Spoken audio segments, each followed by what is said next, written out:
Happy New Year sa inyo mga kabitlog. Ito, nakapagluto na tayo ng panghanda.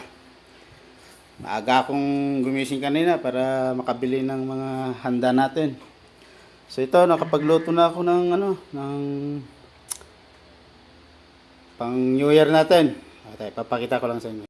Ayan, meron na tayong prutas. Meron tayo dyang melon, kiwi. Tapos, ano ba to? Lychee, mansanas, saka piras. Ayan. Tapos, meron din tayo dito nilagang okra. Tapos, ano ba to? Pichay, talong. Ayan. Para dun sa pritong isda naman na bangus. At meron din akong special dito na lechon Bailey. Ayan. Tapos, mayroon din ako ditong palabok. Yan, mga kabitlog. Tapos dito, meron din tayo ditong bulalo. Ayun. Ayos na.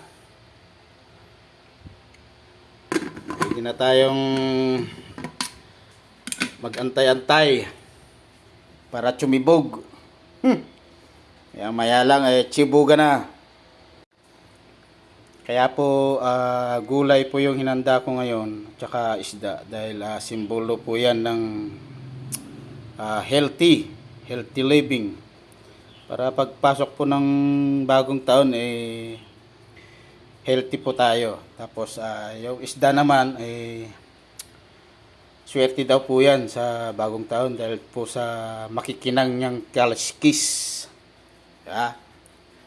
So, yun po yung aking paniniwala ngayong bagong taon. So, yung pusa ko nakabantay na naman. Oh.